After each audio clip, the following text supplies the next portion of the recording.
No, no, no. I'm telling you, the shadow has a clause, Alex. A contractual clause. No bad angles, ever.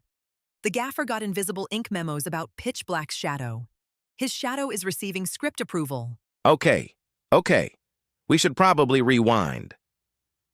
Welcome back to Umpire Magazine, The Hot Take. I'm Alex, and Jamie has been screaming about shadows for approximately 90 seconds before we even said hello to anyone. Welcome to the show, everybody. I'm Jamie, and I refuse to apologize because this is genuinely the most unhinged week since last week, which was already the most unhinged week since the week before it. Last episode, I said Pitch Black was his own supervillain origin story. And Alex, this week he has completed the transformation. The man is leaving invisible ink notes about the flattering angle of his own silhouette. He has become the villain.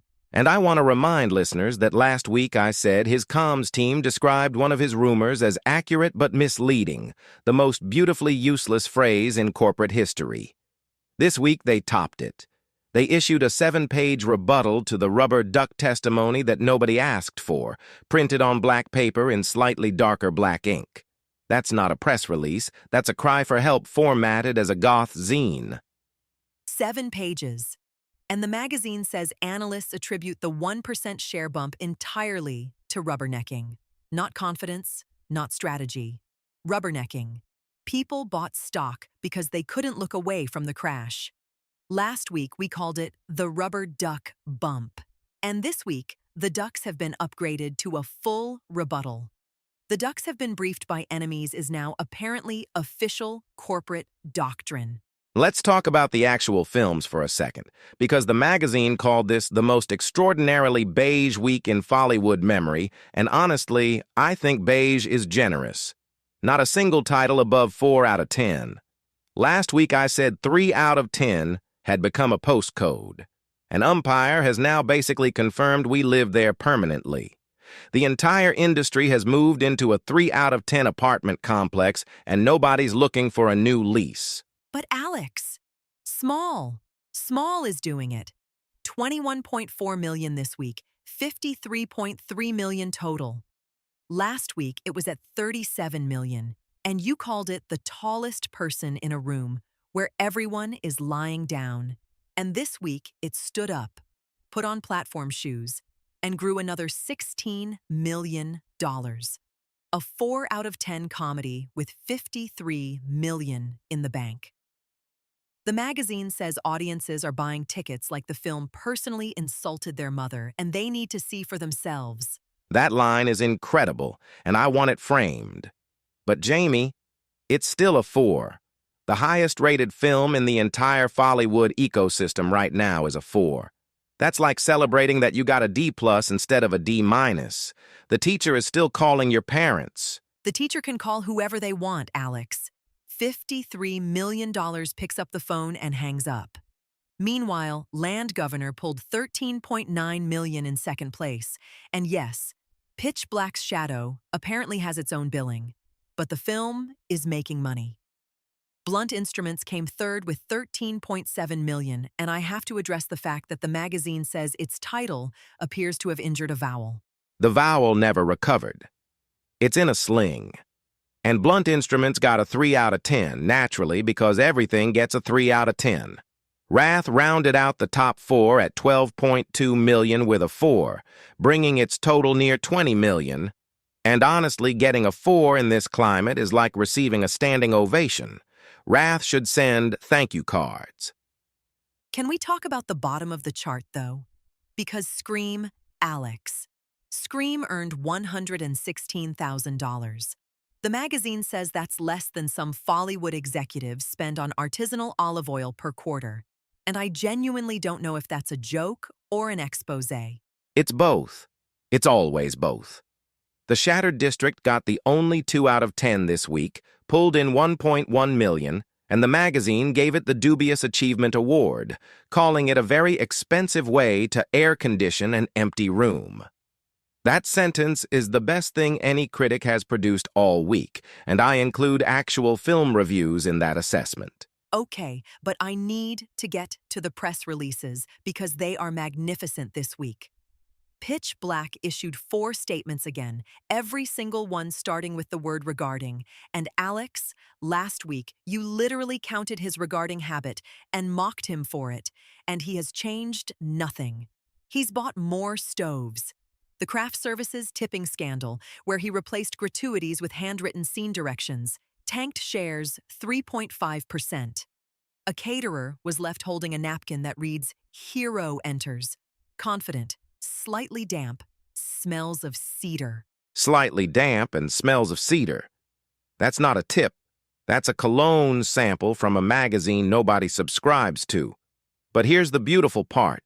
He lost 3.5% on the tipping scandal, then immediately gained 3.4% by doubling down on the rubber duck rebuttal.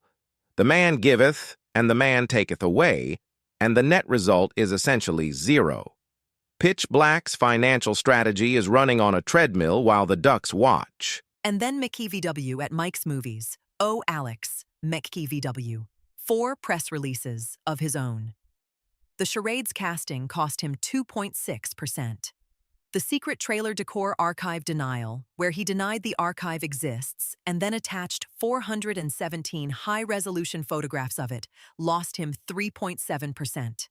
That is the most spectacular own goal since last week when he yelled at the espresso machine for 11 minutes. He denied it with evidence. He showed up to court and submitted his own confession as a character reference.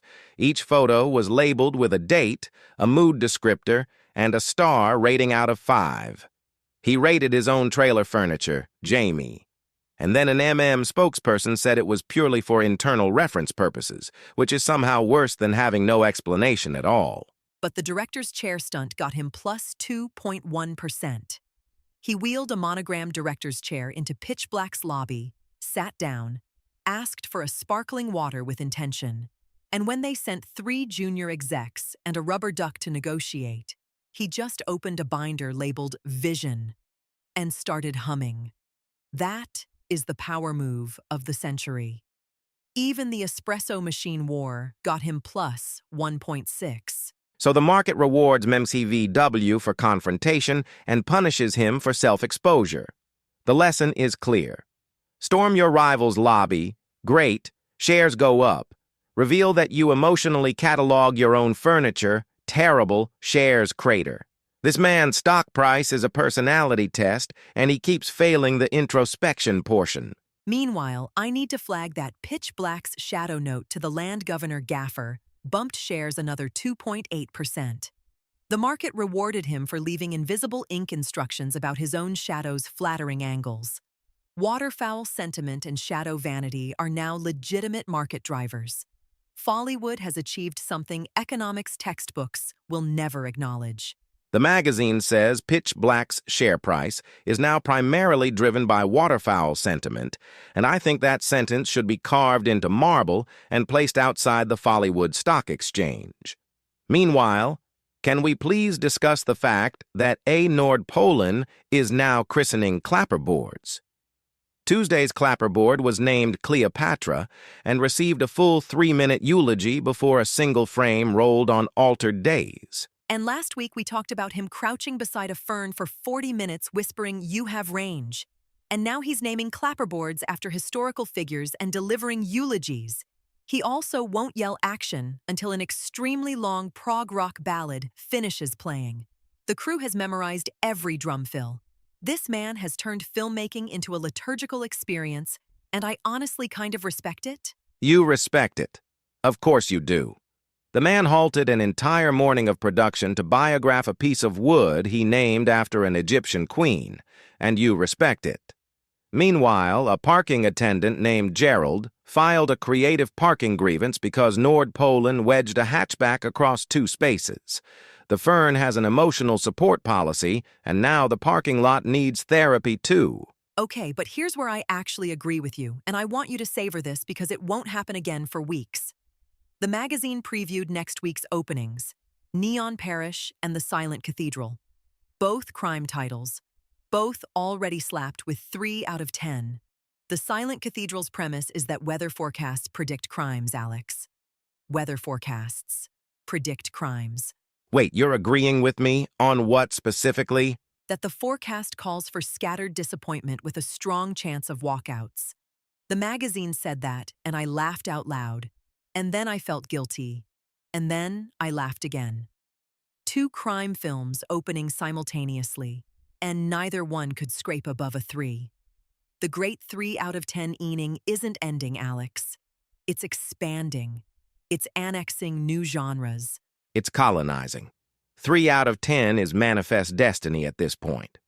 But I want to flag one more piece of gossip because it's too good to skip. Tom Vandenberge at Umpire Movie Studios allegedly poached Summit Films' entire parking validation staff, and Jordan Foster found out via an unsigned post-it under his windshield wiper that said, "Validated elsewhere." Summit shares are at $4 and did not need this. And I love that every week I think it can't get more absurd, and every week I am proven catastrophically.